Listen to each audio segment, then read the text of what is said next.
no, I'm not saying black holes don't exist. I am saying that when quantum mechanics effects are taken into account, then the singularity theorem is violated.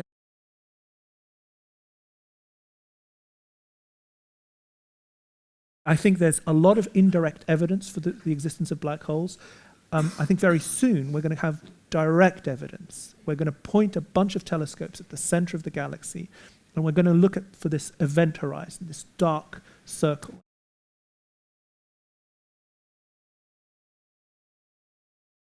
Black holes exist, but are weird. Okay? There's abundant astrophysical evidence for stellar mass and supermassive black holes.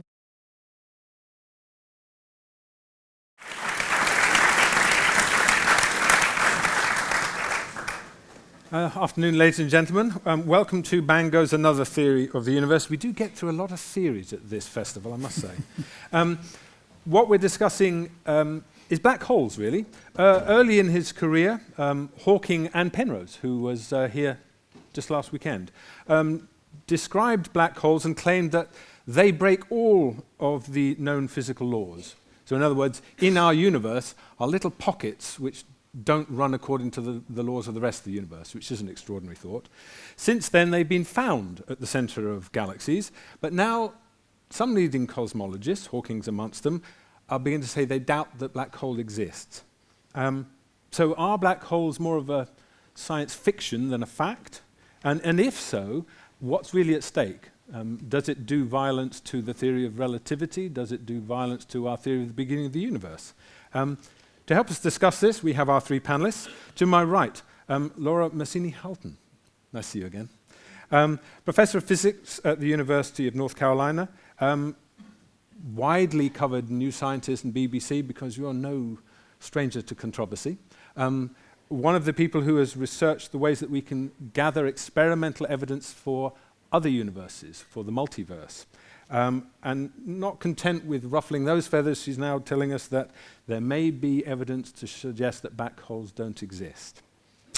To my left, Michael Rowan-Robinson, astronomer, astrophysicist at Imperial College London, former president of the Royal Astronomical Society. He was awarded the Hoyle Medal for his research in cosmology and has pioneered the technologies now aboard the Herschel Space Telescope. Well, and the Planck satellite, is that right? Involved, yes. Yeah. Wonderful. Yeah. And is it true you were also the PhD supervisor for Brian May? Brian yes, May. yes, Oh, yes. well, Very good student. There you go. He worked really hard. I had to bring it up, sorry. And over there we have Pedro Ferreira, professor of astrophysics, University of Oxford. You wrote the book The Perfect Theory, yeah. To do with the battles which have already been waged around general relativity. And that book was shortlisted for the Winton Royal Society Science Book Prize and shortlisted for Physics World Book of the Year.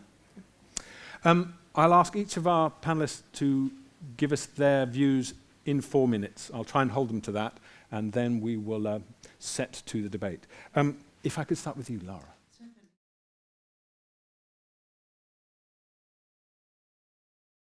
So black holes have quite an interesting history. If you think of the first Oppenheimer-Snyder work that used general relativity to show the existence of black holes, and how Oppenheimer had this 20-year-long debate with John Wheeler, who ironically ended up coining the word black hole.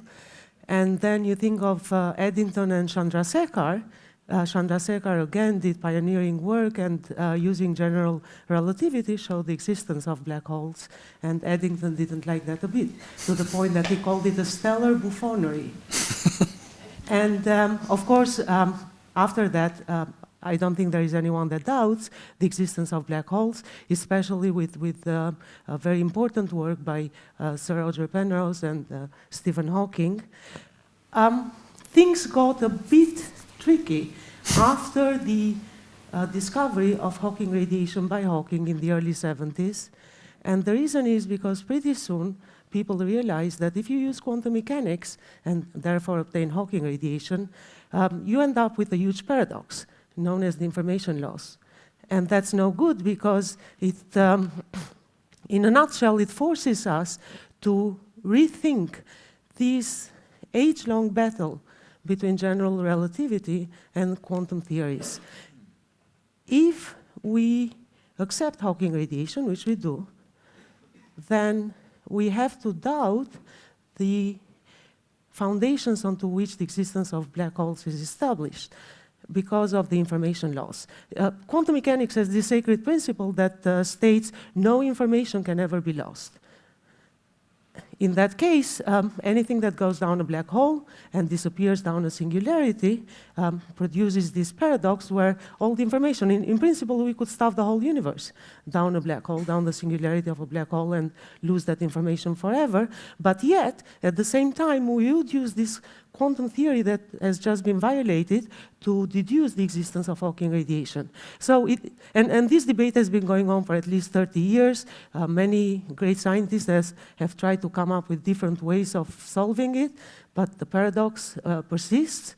And it seems that we either have to trust quantum mechanics or trust general relativity, or wave our hands in the air and say, perhaps we need that unknown theory of quantum gravity. Ah, right, we're back to that. To my experience, whenever we end up with such a blunt paradox, such as the information loss, usually something very basic and elementary has been missed out from the picture. Right. When you say information loss, you mean the information that's connected with the matter that disappears into Yeah. there? Right, okay. And never comes back, because we don't know what happens And with the singularity. is it your opinion now that the evidence is now against black holes existing? Ooh, that's a loaded one. So, for whatever reason, people have grown very attached to the word black holes. I think part of it has to do with the culture that spread beyond the physics community. So, no, I'm not saying black holes don't exist. I am saying that when quantum mechanics effects are taken into account, then singularities, the singularity theorem is violated, and singularities may not exist. What you have instead is some sort of huge, massive object that would have the same mass and gravitational field as a black hole, but it would not have this exotic singularity at the centers. In that case, you wouldn't have the information loss paradox.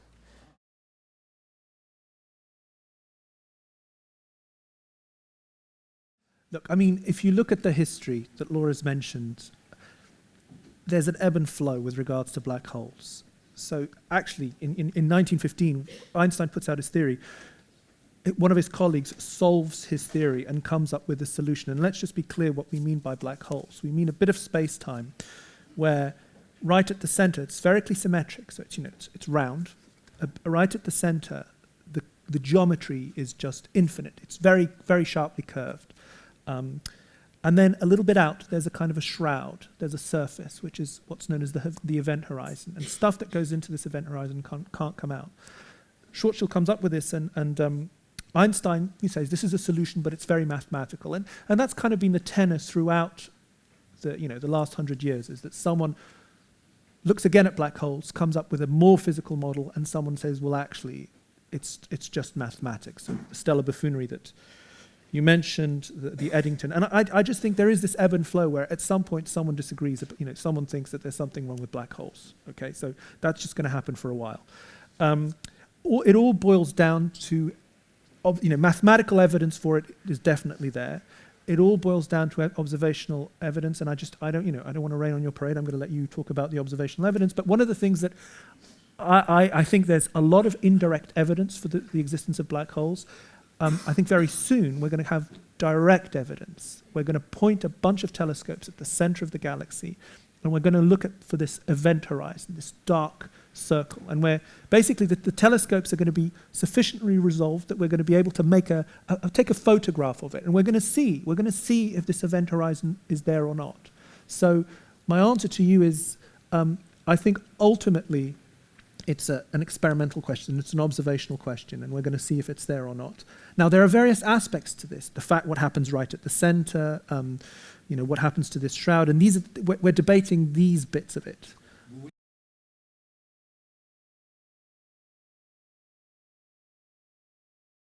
So I want to say 4 things. Summary first. Black holes exist, but are weird.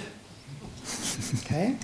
There's abundant astrophysical evidence for stellar mass and supermassive black holes. I'll just say a little bit about those. In my view, the problem is it's Hawking radiation does not really exist. I'll explain what I mean by that. And finally, I want to, if I have time, to say, does modern theoretical physics have a problem? Okay, so general relativity, wonderful theory, immediately had two great successes, explaining the orbit of Mercury, which was an anomaly there, and the bending of light around the sun. But straight away there was this issue of something funny happening at a particular radius, 2gm over c squared, gravitational radius that was in the first solutions.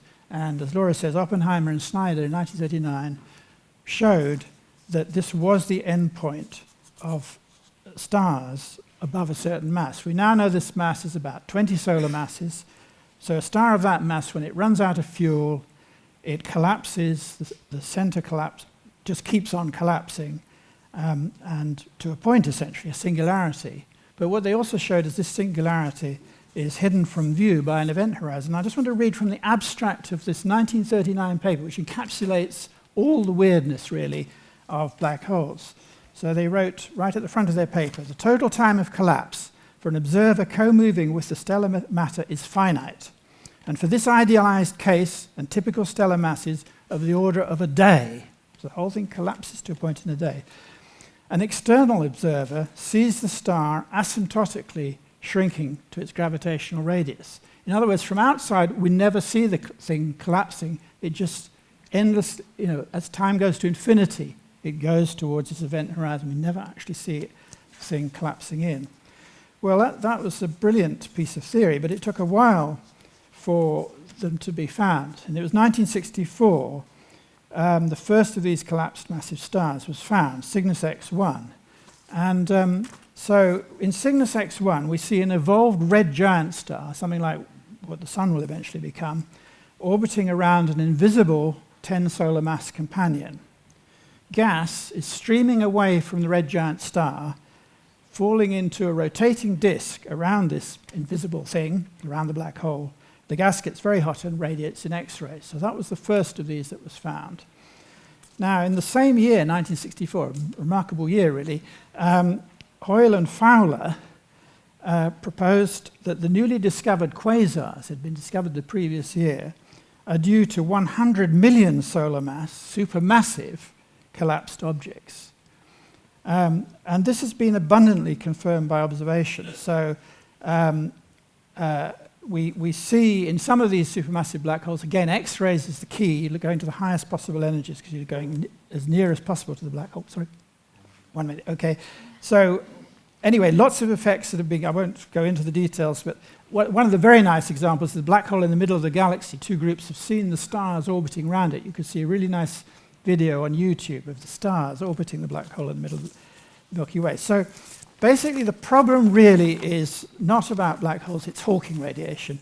Hawking radiation for 10 solar mass black holes, it takes 10 to the 70 years to radiate away the black hole.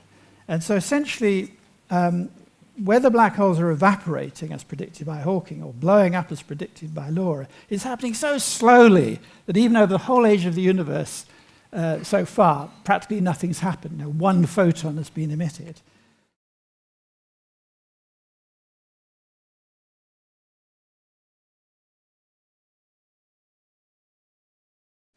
All right, well, we do seem to be disagreeing on whether they exist or not. Something exists, we're just not sure whether they have all of the effects of black holes. So, Pedro, maybe what we should do is first of all address, well, what are black holes and what actually goes on inside them according to the standard theory? Would you mind telling us? Because then we'll know what it is that might not exist. Yes. So what are black holes? Einstein's theory of general relativity basically is an explanation for gravity. And his explanation for gravity is that instead of space and time just being this place where you put stuff and stuff interacting according to a force, space-time has a life of its own. In other words, you put stuff in space-time and it warps, it bends. And then you send other stuff through space-time and it feels the bend in space-time. And you've all seen the hackneyed metaphor of the sheet with a ball in. Okay. Now, if space-time has a life of its own, one of the things you can do is you can look at what happens to space-time, for example, if you pull it quite dramatically at a point. Okay, suppose that you put something quite massive at a point, such that space-time bends so much that it's almost like a throat. Okay, what you'll have is you'll have an area. I mean, if you pinch it down, it's like a throat. There'll be a part from which it's impossible for stuff to escape. And as you go down into the throat, you go down, down, down, down, down. At some point, there'll be a point where space-time is so bent that it's the curvature, how much it's bent is infinite. It's just colossal. So space-time is so a black hole is basically that kind of space-time. You've got a bit of space-time, and you've pulled it out so much that you have this surface out of which stuff can't come, and you've got this point. Now, what happens inside them? Well, black holes can exist. Basically, there's nothing inside black holes. In principle, there's absolutely nothing inside black holes because it's all gone down into this point of infinite curvature where we have no idea what's going on. We don't know because it's infinite. We don't know what's going on there. That's where the laws of physics break down. Or that's where our ability to predict what's going on breaks down. But inside black holes, it's just a bit of curved space-time. There's nothing dramatic inside black holes. It's just at this point. Is that an acceptable explanation? It's perfectly acceptable. Right. Are we then saying that there's little tiny bits inside the universe which don't operate by the rules of the universe? I have to be very careful when I say that. There are these points where the laws of physics that we don't know what's going on there. The laws of physics, when we apply there, we get infinities, and we really don't know what to do with it. It's always a bad sign when you get infinities, I think. It's always a bad sign, yeah. Well, just to... Yes, please. I think that's right. Because there's more recent stuff, more experimental stuff, isn't there? Well, I was going to say that this business about, the prediction of the black hole is at the centre, there's a singularity. General relativity has to break down there. It doesn't apply in the case of that singularity. And then, of course, there's another singularity at the beginning of the universe. Yeah. And the same issue there, that we could, our observations take us back and back. The models seem to point back to a singularity at the beginning, but actually our theories break down before we get to that point. So, we need a bigger theory to get nearer to that point. Yes, but you were talking about there being the chance now of pointing telescopes up. Is there, from your point of view, more practical experimental evidence or actual data that says, look, these things exist and we understand something about the surface, I assume? Well, we never... The observations are not actually at this event horizon. We're always a bit outside it. We get closer and closer. We follow the motion of stars or gas into a black hole, getting closer. But I would say there's no observations that take us closer than 10 times the event horizon. Let me just disagree with that a little bit, because the whole point of the Event Horizon Telescope is that you will look at the black hole. This is for the future, though. This is for the next year or two. Yeah. And what you'll see is you will see this shadow. You will see a shadow, and you will see the stuff. Some of you have probably seen Interstellar. Okay.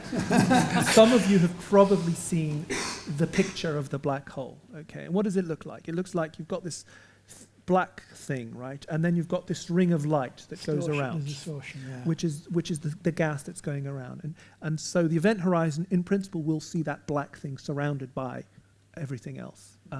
That's pretty close to the event horizon. It will be if we get to that's that. I think that's the best we'll ever do of actually seeing the event horizon. Indeed. Right. And is it a sharp boundary? Well, the problem is, the Event Horizon Telescope, a way of thinking about it is, suppose you had a camera, which you could take a picture of this thing, and it has 60 pixels across. So, as a 3,600 pixel camera, it's not great. So it'll, look a little bit pixelized, but you'll see it. But the light is just coming from the inner edge of the accretion disk, which is still quite a way outside the horizon. But you'll see the distortion. But you'll go up to the boundary. Field. You'll go up to the boundary, and that's the point. Lara, do you want to see the shadow? One thing that we have to explain is what an effective theory in physics is. General relativity, for example, is such an example of an effective theory. Effective theories have a scale, whether it's an energy or a mass, but some constant, some parameter that is built into the theory, but that determines where that theory breaks down. General relativity has Newton's constant, or inverse of that, which would be the Planck constant, the Planck mass. That tells us that the moment you reach these tiny lengths, or these extremely high energies, this theory is no good. It cannot be trusted anymore. You have to disregard it and replace it with something else. That is the case with this singularity in the center of a black hole, this point at the center where the curvature becomes infinite. We are used to infinities in physics. We know how to deal with them. They pop all over the place, whether it's quantum field theory or general relativity. The problem is not the infinity. The problem is that this theory that is responsible for predicting the existence of a black hole is also the one that breaks down at the center where all the exotic phenomena occur, and all the phenomena we are trying to understand and explain occur.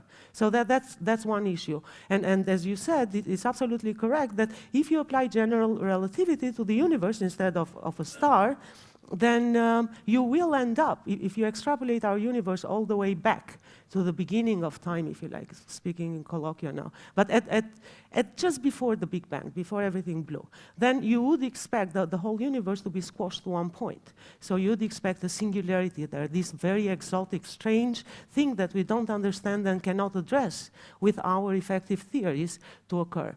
I don't think there is anyone in physics that actually does think there was a singularity at the Big Bang. So what we think happened there is that some underlying theory, a more fundamental theory, replaces general relativity, and everything is smooth, there are no infinities, and that theory won't break down at those regimes. So that's probably what we will, if I had to take a bet, that's probably what we will end up with where the singularities in the center of a black hole are concerned, the day that we understand these objects better. In terms of the timescales, I understand that if Hawking radiation for a reasonable star, a solar mass, would take 10 to the power 73 years to make that whole star evaporate. That is 10 with 73 zeros behind. So that's an outrageously long time. Then it's such a small effect we don't really have to worry about it. While the star takes a day to collapse, but as Pedro explained, if you are sitting very close to the star, you would see that star collapse in a day. If you sit far, far away from the star, that process would look extremely slow, which is the reason why these objects were called frozen stars. So, and the same with the number for the Hawking radiation. 10 to the power 73 is the time it would take for a faraway observer to see that star fizzle away. Oh, that's crafty. It's also the same is true for one of these stars orbiting the center of the Milky Way. They also will not see the collapse of the black hole. For them too, the Hawking radiation takes, well, an even greater time. So the external observer doesn't have to be distant, it just has to be not freely falling. It's only if you're falling in to the black hole that you go through the event horizon and see the singularity. And so unfortunately, the only way you can experience a black hole in all its glory is to commit suicide and go in. But just going on the tour, right, and going near it, like people go to Antarctica, won't work. Can I just ask you a question? Is it that you are saying that the theory of the evaporation it must be wrong because it was just far too long? I wasn't saying that the theory is wrong. The Hawking radiation construction is extremely interesting and ingenious. The trouble is it can't be verified because for the real black holes we know about, it's practically irrelevant as hardly anything happens. Of course, there could be very tiny black holes, atomic size or whatever, and these would evaporate, or if Laura's right, blow up in real time. And it's possible that at the Large Hadron Collider, this is what they're hoping, they'll see, black holes, these black holes evaporate. So that would be exciting, of course. But at the moment, astrophysics and cosmology do not need such things, and therefore I put my money on them not being found. But Well, I would not bet my money in either option. But I know from what Pedro is saying that at least in a few years, we will know for sure whether there is an event horizon or not. So that issue of the black hole being just some extremely massive star with a very powerful gravitational field, but nothing exotic in the center, or having something exotic, the singularity in the center and therefore the event horizon around it, that will be settled. We will know in a few years, and then we will have to come up with the explanations. But getting back to the point of timescales, is Hawking radiation too weak? Does it take too long to produce Hawking radiation? So again, that timescale, that incredibly long timescale, is for someone that is observing far away. As far as the collapsing star goes, and the collapse is absolutely essential to producing Hawking radiation. There could be no Hawking radiation without the collapse. That is before the black hole has formed. So that radiation is produced during those stages, the last stages of collapse. Whatever time the collapse takes, that's the time when you are also producing Hawking radiation.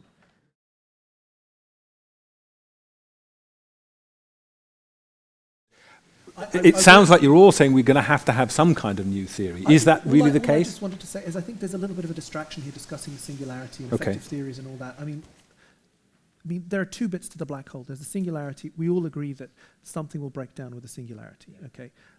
The interesting bit is the Schwarzschild horizon. That's where the Hawking radiation happens. That's got nothing to do with effective field theories. I mean, that's just there. It's actually a pretty weak field. Yeah.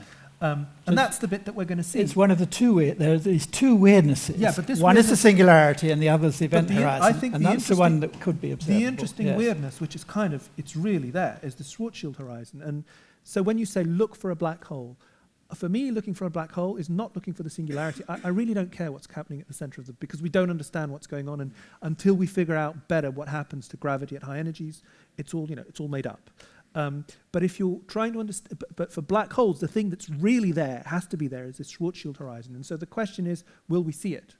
And so when I talk about the interesting thing about the Event Horizon Telescope, Hawking radiation, this process that you're talking about, it's all to do with this very mild thing, but bizarre, but mild thing that it is nowhere near the limits of applicability of general relativity. It's there. General relativity predicts it. Are we agreed then that stars are going to collapse? They do collapse, and that when they do, they form something that's extraordinarily massive and has an event horizon? According to GR, yes. No. Because Okay. the moment you have an event horizon, you are guaranteed to have the singularity in the center. So the two are the same. If you observe the event horizon, you know that there is a singularity in the center. Again, I disagree. You can construct solutions, and there's a whole literature, because relativists are very creative people. There's a whole literature of singularity-free black holes. You can do it. That gets even more exalted. The Yeah, traditional that's ones, you have an event horizon, you have a so- singularity. The event horizon, the definition is the surface where all the light rays are being focused towards the center. Yeah, that's fine, but then what happens inside, I really don't care. I mean, it's this event horizon is the thing that we will see, the thing that leads to Hawking radiation. But depending on what does happen inside, does it have a consequence for the rest of the theories that we say this is how the universe works? Because I think I'm understanding that if it goes to a singularity, then it means one set of theories we're used to work, and if it doesn't, then perhaps they don't work. I think the statement is, if we understood what happened to singularities at the center of black holes, without making stuff up, without putting exotic, if we understood it, from GR and quantum, we would know pretty much, we would understand what happens at the microscopic nature of space-time. I mean, the whole way we look at space-time is we look at it as this smooth thing, but actually, how does it actually work if you had the most powerful microscope in the world and you could just drill down and see and look at the smallest scales, what does it look like? And if we understood what happened at the center of black holes, that would help us understand what happens to space-time on the whole, on the microscopic scales. Michael? Yes, I just wanted to say that actually the singularity that's likely to be more fruitful in terms of new physics and so on is the one at the beginning of the universe. Because what we're hoping is, if by a miracle string theory suddenly came together into a theory as opposed to a landscape of an almost infinite number of models, then we would hope that it would tell us what happened before the Big Bang, some kind of shadowy quantum world out of which emerged the universe, we're in. It would explain the mysterious dark energy, something that we require in astrophysics, but have absolutely no explanation for. And it would also, I presume, explain inflation, a period we think happened at the very early universe, in which the universe suddenly inflated out to the kind of scales we see in the modern universe. And no doubt it would predict gravitational radiation from those early stages, which we could actually detect with telescopes. So I think the Big Bang singularity, if that could be understood, would have observable consequences. And whereas it seems that with the black hole singularity, nobody's come up with anything that would be a signature of it. We have signatures of the horizon. I'm not so confident as Pedro that we'll get right to the horizon. We'll get closer and closer to it. But nobody's come up with anything that would be a signature of the black hole singularity. And you mean something that's not just supermassive and not giving out any light, but specifically has the singularity? Something that shows, that gives us evidence of the new physics that we know we would need if there was a singularity inside the black hole. Right. But it could just be that it's a...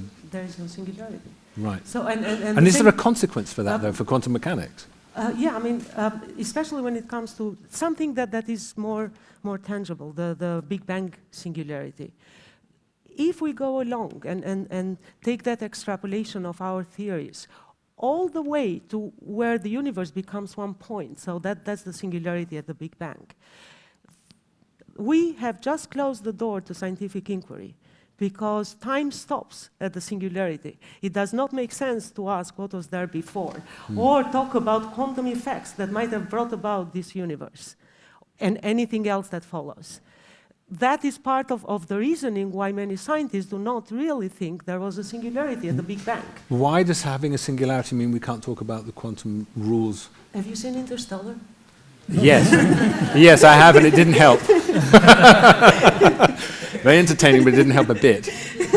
Did you see the time slowing down as you get closer and closer? Yeah. It comes to a halt at the singularity. It's just the red shift and the blue shift effects of the very curved space-time. So if you're saying if there's a singularity, then we can't talk about where time it... stops. There is no time before, so you can't ask the question before. This is what Augustine said in 700 or whatever, when he was faced with the problem of the infinite divine idleness. So he said, what did God do before the creation for this infinite time before? So Augustine solved this problem by saying, time was born with the universe. So there's no before. Right, so he just wasn't on an extended tea break, there just wasn't time. But that's not what we are saying is the right way to go either. But it sounds to me like you're objecting to the theory just because you want to be able to talk about what was there before. No, I find myself very uncomfortable whenever I'm working with a theory I trust and that theory breaks down. So it's very difficult to make any extrapolations with high confidence if you are completely aware that your theory is no good at that regime. So if you take quantum mechanics into account, and perhaps we should explain what the information loss paradox is and all those things, it's not difficult. So quantum mechanics says if you have a system, then all the information you have about the system, it doesn't matter how that system evolves, but all that information will be preserved in one form or another.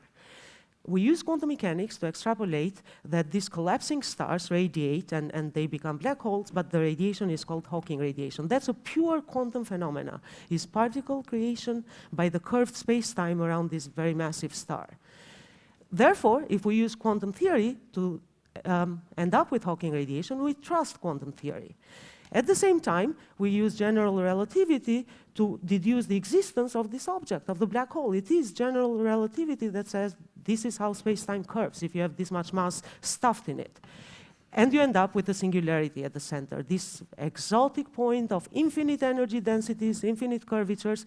We have no idea what happens there. What we know is that the gravitational pull of this object is tremendous. If you throw stuff down a black hole, it will go all the way to the center of the black hole, where the singularity is. It will be eaten up by the singularity. It will never, no bit of information about what went in will ever come out again. And you can keep feeding that black hole until you stuff the whole universe, and you have lost all the information about the whole universe and never have any way to recover that. So that is the huge information loss paradox, because quantum mechanics says you are not allowed to lose information. But black holes say we can eat up as much information as you wish us to eat up. So are you saying that black holes present us with this choice that either general relativity is completely correct or quantum mechanics is completely correct, but they can't both be completely correct? Or, if they are both completely correct, there was something very elementary and basic missed out in this picture. Aha. For example, no singularities. See, he's back with the no singularity. Well, I was going to say on this information, from the point of view of the external observer, this information isn't really lost. It sort of remains plastered against the event horizon. You know, it will go all the way into In the freely falling frame, it falls in. But for us, it isn't lost. It's still there. It hasn't, for us watching, the information That seems like has a not cheat. actually reached the horizon yet. Nor will it You mean ever. you're seeing those particles in their dying moment? As but Oppenheimer and Snyder said, you watch it asymptotically. Everything, the matter, the information, everything is heading towards the horizon and doesn't get there until an infinite time in the future. But suppose we're very close to this very massive object in the center of the Milky Way. If we're orbiting around it, the same thing is true.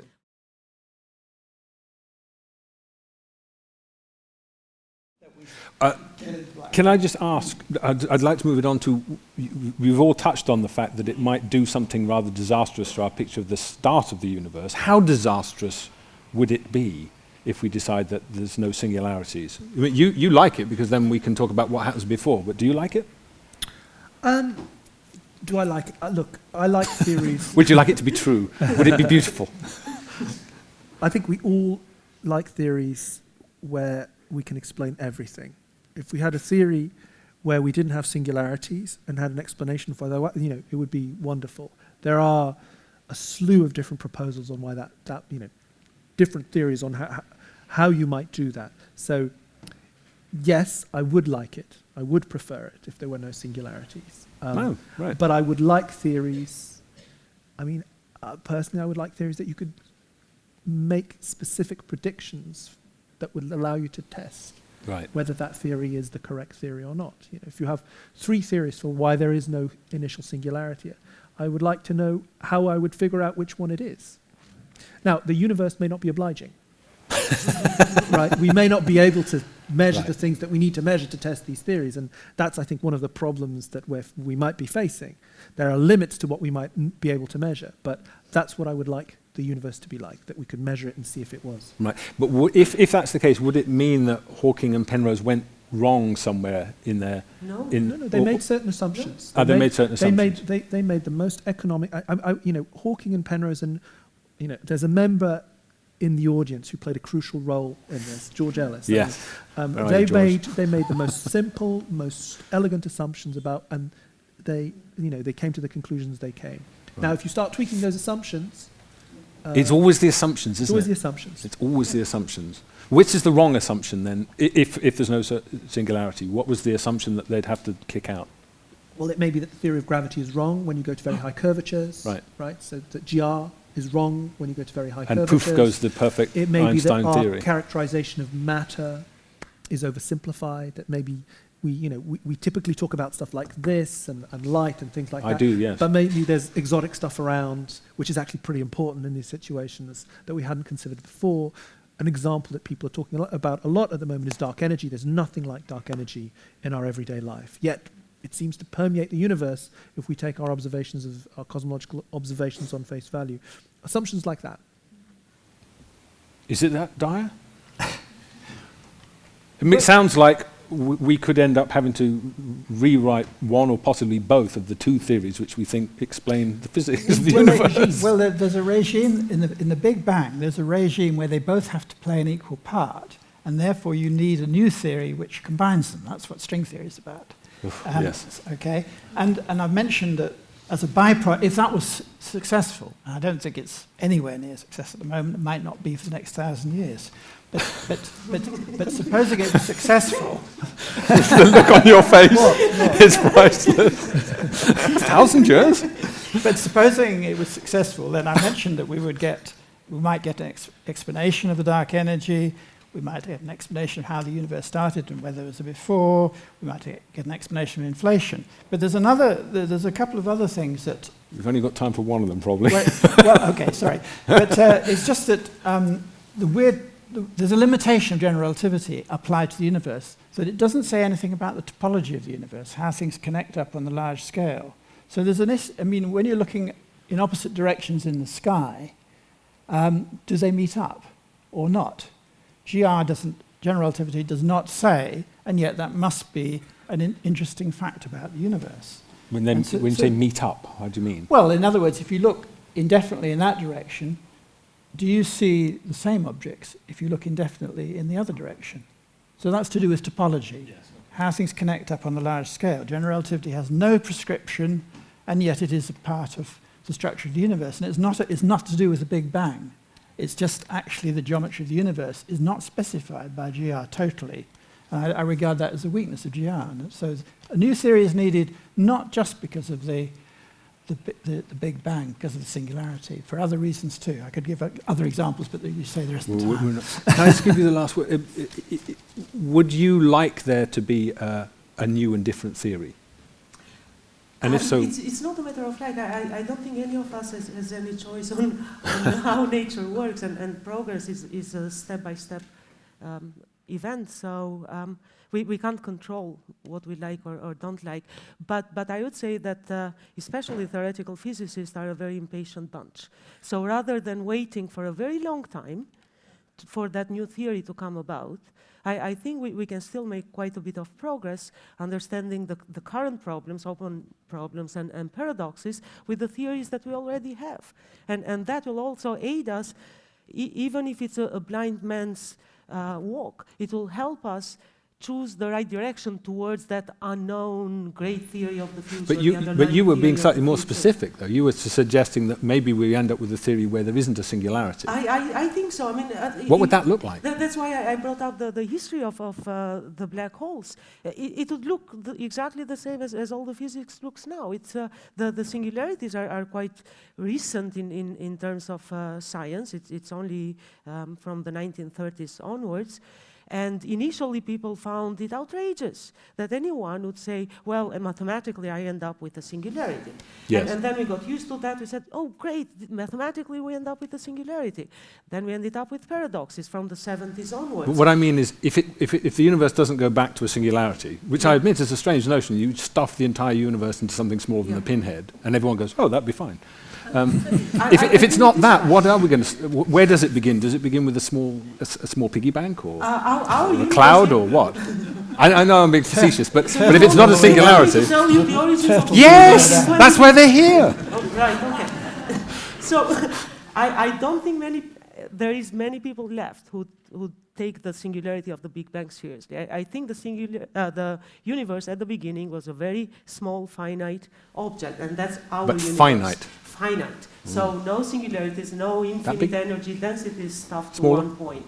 If it was small, incredibly small, that part we know because we can see back in time by looking far away in distance. But if it were incredibly small, it has to be a quantum object. Then we get to, besides the origin of the universe, we get to a more fundamental question, which is the nature of space-time itself. What is time fundamental or is it emergent? If it's fundamental, then we can continue asking, what was there before that quantum tiny universe existed? Was there something else? Are there other objects? But it has to be tiny and the answer, not... I think, is yes. Oh, right, okay. But so yes to tiny and no to infinitesimally small.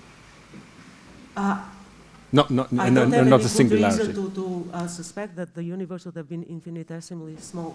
Right. I mean, as we all mentioned, general relativity and quantum mechanics are the tools that we use to reconstruct the history of the universe, and they have a scale built into them, known as Planck. Yes. So he crops up always at the end. Everywhere, Yes.